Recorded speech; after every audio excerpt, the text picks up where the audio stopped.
Hello everyone, this is the Unbiased Opinion. I'm Colin, and I'm alone this time. Last week we talked about Gamera, Guardian of the Universe, and this week we're going to be talking about its sequel, Gamera 2, Attack of Legion. I hinted last week that I think the Gamera Heisei movies, especially the Gamera trilogy, each entry gets better and better. In this movie, aliens named the Legion invade and attack Earth in hopes to terraform it, prompting Gamera to return and save the world.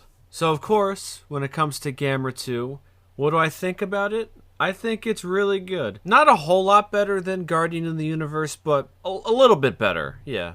This movie kind of has the same issue as Guardian of the Universe, where there isn't really human characters, they're more of just scientists and military personnel. The best way to say is that the human characters are functional, what they do makes sense, and you understand what they're doing and why they're doing it. But like the last movie, they're not really emotional, and you can't really get emotionally invested into it like a traditional kind of movie. They definitely serve the plot efficiently, but they're not really that memorable. I can't even remember their names, really, besides Asagi, who they kind of just throw in there in the middle of the movie. While the first movie was more about discovery and introducing Gamera, this one is more about invasion and survival. Legion is definitely a great monster. Great suit, great design. I mean, Legion really does look alien. It doesn't look anything like a humanoid shape. I don't even know how to describe what Legion's shape is.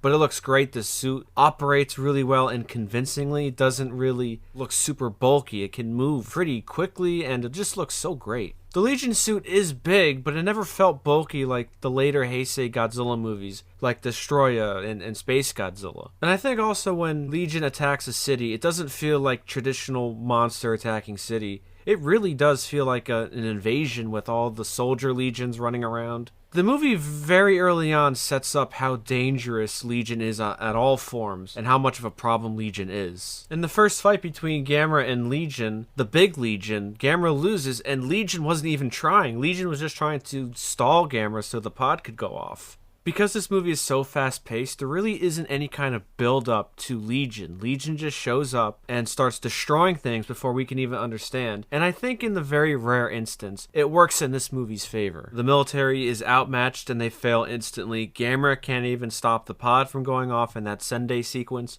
which just completely destroys the whole area permanently. Especially with the Sendai sequence where Gamera shows up, you think that, okay, Gamera is here, he's gonna save the day, but he loses and that whole city gets destroyed. It really feels like in this movie that there are immediate consequences to Legion just being there like an invasive species. And at the time, I do like that Legion isn't your typical monster of the week that just wants to rule the earth. Legion just wants to terraform and replace the earth. Pretty terrifying, if you ask me.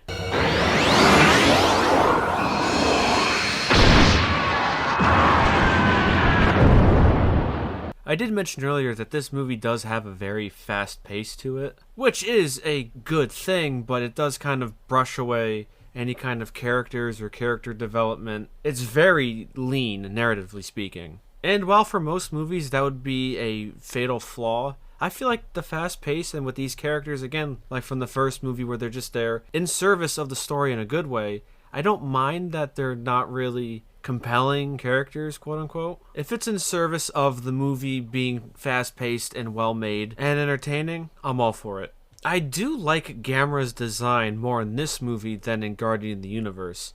In that movie, Guardian of the Universe, it seemed like his head was too big. But in this one, it seemed like they fixed the proportions well. They gave him permanent elbow spikes, which he did get at the end of Guardian of the Universe. And he also has this cool move where his chest opens up to shoot this fatal beam at Legion to destroy it.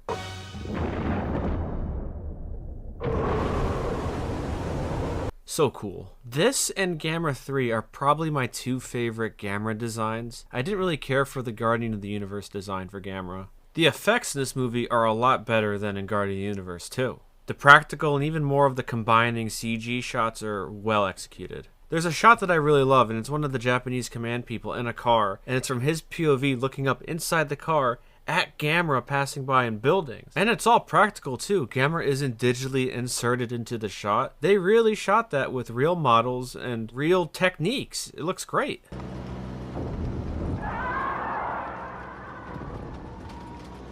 Shusuke Kaneko definitely did feel a lot more confident in how he shot his monsters, and even the action is a big step up from Guardian of the Universe. The fights were more well done, they were up close, they were personal and violent. Everything about this movie is really well done, and in terms of trilogy, this is the second movie in it, and it sets up Gamera 3 so well. And while it is called Gamera 2, it doesn't really feel like a sequel to Guardian of the Universe.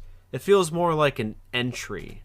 And what I mean by that is that most sequels are just the same kind of movie as the original, but just bigger in production value, explosions, whatever it is. It just always feels bigger, but it's the same movie. But this one doesn't do that, because Gamera 1 it's about mystery and myth and discovery, and Gamera 2 is just survival and invasion.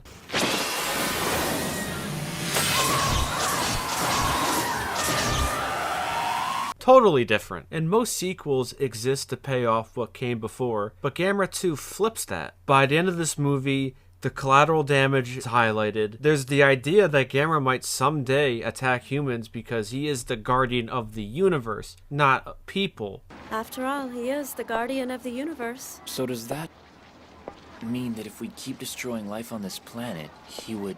Gamera wouldn't like that. So if people start to damage the universe and Earth, Gamera will come after them. So they're setting the stage for what is to come because of this movie. And I think that's fascinating and well done. And that's why I kind of like this uneasy ending. Yeah, of course, Legion was destroyed, the humans won, and Gamera survived. But what if Gamera comes back to protect the Earth from humans? It makes the audience feel a little uneasy, and this ending sets the stage perfectly for Gamera 3. Overall, Gamera 2 Attack of Legion is a very, very good monster movie. It has the same problems that Guardian of the Universe does, but this movie's strengths are a lot better than Guardian of the Universe's strengths.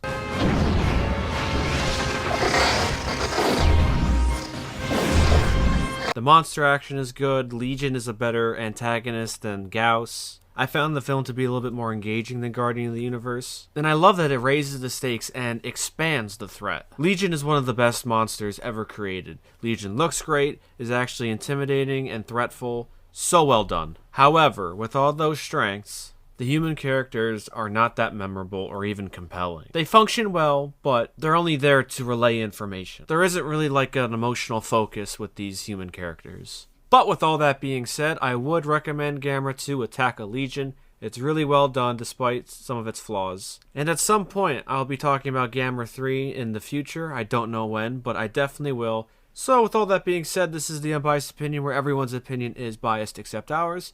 I'm Colin, and I will see you next time.